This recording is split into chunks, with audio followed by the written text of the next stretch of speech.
1980s में 23 साल की कमला की जिंदगी में सब कुछ ठीक चल रहा था, पर एक दिन उसके पिता अचानक कहीं गायब हो गए। उसने अपने पिता को बहुत ढूंढा, लेकिन वो कहीं नहीं मिले। कमला की मां की मौत पहले ही हो चुकी थी और वो अपने पिता के लापता होने के बाद बहुत ज्यादा अकेली पड़ गई थी।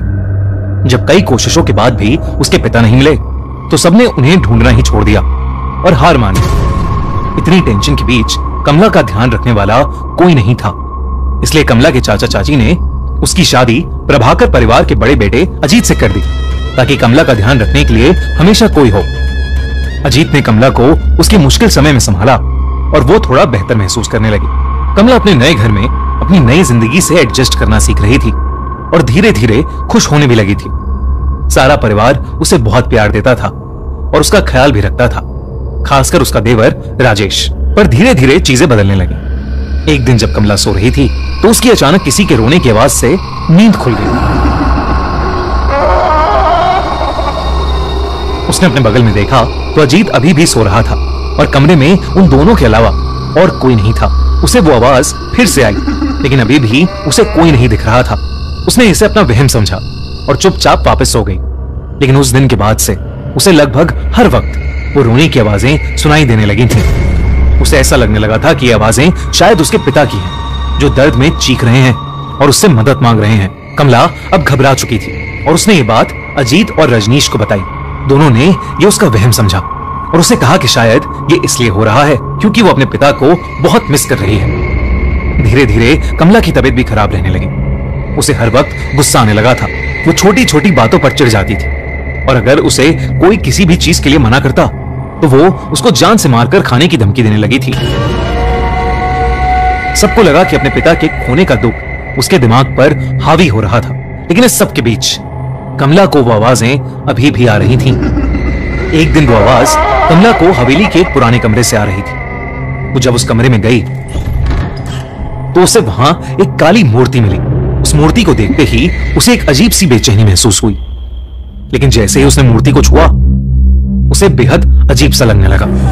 उसे घुटन महसूस होने लगी और उसे सांस लेने में अचानक बहुत ज्यादा तकलीफ होने लगी। कमला ने घबराकर उस मूर्ति को वापस नीचे रख दिया। कमला को डर लग रहा था और वो कमरे से बाहर ही जा रही थी कि उसके पैर में कुछ भारी सी चीज, वहां एक इंसानी खोपड़ी, एक स्कल उसके पैरों में पड़ा था। तब कमला को दिखा कि उस कमरे में कुछ और भी चीजें पड़ी हैं। उस कमरे में ढेर सारी इंसानी हड्डियां इधर उधर पड़ी थी और हर जगह खून ही खून था।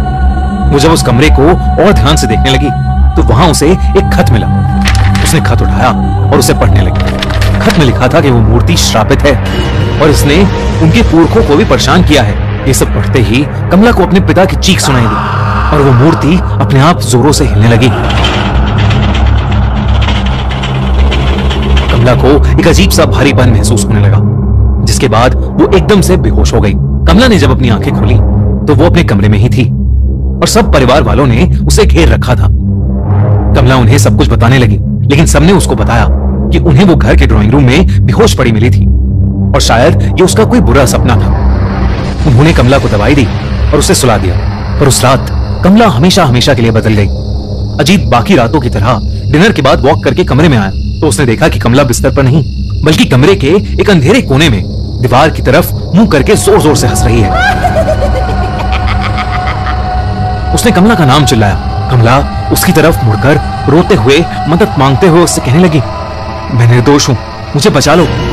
कमला को इस हालत में देखकर अजीत टूट गया और वो उसे गले लगाकर शांत करने लगा। किसी तरह उसने कमला को शांत करके बिस्तर पर लेटा दिया और वो रात जैसे तैसे बीत गई। पर अगले दिन कमला की तबीयत और ज्यादा बिगड़ने लगी। अगर कोई भी उसका नाम लेता तो वो उसकी तरफ मुड़कर उसे जान से मारने की धमकी देती। कमला की शक्ल भी अब बदलने लगी। धीरे धीरे उसका चेहरा सफेद पड़ने लगा था। आंखों के नीचे काले गड्ढे हो गए थे और वो पागलों की तरह बिहेव करने लगी थी। सारा प्रभाकर परिवार कमला को इस हालत में देखकर बहुत परेशान था, क्योंकि कमला ने रात को पागलों की तरह हंसना शुरू कर दिया था। कमला पूरा दिन बस रोती और हंसती रहती। प्रभाकर परिवार को लगा कि कमला पागल हो चुकी है, लेकिन उससे पहले वो कुछ कर पाते, उनके साथ एक बहुत बड़ा हादसा हुआ। एक दिन शाम को कमला के ससुर अपने रूम में बैठकर चाय पी रहे थे, जब उन्हें एकदम से अपनी पीठ पर ऐसा महसूस हुआ कि जैसे उनकी पीठ में कोई नुकीली चीज घुसा दी। उन्होंने दर्द में जब मुड़कर देखा तो कमला वहां खड़ी पागलों की तरह हंस रही थी। कमला के हाथों के नाखून कमला के ससुर की पीठ के अंदर थे। कमला के ससुर ने जोर से चिल्लाया और सब कमला को कंट्रोल करके अंदर ले गए और उसे उसके कमरे में ले जाकर उसे बेड से बांध दिया। लेकिन देर रात अजीत ने देखा कि कमला बिस्तर में थी ही नहीं। उसने बाहर जाकर देखा तो कमला भागती हुई उसके ससुर के कमरे में घुस गई। अजीत कमला को पुकारता हुआ उनके कमरे में घुसा और इससे पहले वो कुछ कर पाता, कमला ने अपने ससुर को पकड़ लिया और बिना कुछ सोचे समझे उन्हें जानवरों की तरह मारकर उनके शरीर का मांस नोचने लगी और फिर उसे खाने लगी। पूरा घर चीखों और डर से गूंज उठा, लेकिन कोई भी कमला को रोक नहीं पा रहा था। अजीत और उसकी मां ने कमला को उनके पिता की लाश के साथ लॉक कर दिया। उन्हें कुछ समझ नहीं आ रहा था और अंदर कमला पागलों की तरह चिल्लाई जा रही थी। वो जोर जोर से चीख कर कह रही थी कि मैं सबको खा जाऊंगी। अजीत की मां को समझ आ गया था कि कमला पर किसी का काला साया पड़ गया है या वो खुद एक चुड़ैल बन चुकी है, जिसे रोक पाना अब शायद असंभव हो गया है। उस रात उनकी मां अपने दोनों बेटों को लेकर उस हवेली से निकल गई और अपने एक रिश्तेदार के घर चली गई। जब वो अपने रिश्तेदार के घर पहुंचे तो अजीत की मां ने उसे बताया कि कमला के साथ जो हो रहा है वो कोई इत्तेफाक नहीं बल्कि काला जादू है, जो उनके घर के एक पूर्वज करते करते मर गए। उन्होंने अजीत को बताया कि उनके घर में एक शैतानी मूर्ति है जो शापित है और उसी शैतान का साया शायद कमला पर आ गया है और अब वो किसी को नहीं छोड़ेगी। कुछ समय बाद उस हवेली से 4 डेड बॉडीज मिली। अजीत के दोनों पेरेंट्स और कमला, सबकी डेड बॉडीज को वहां से ले जाया गया। राजेश उस दिन के बाद कहीं गायब हो गया।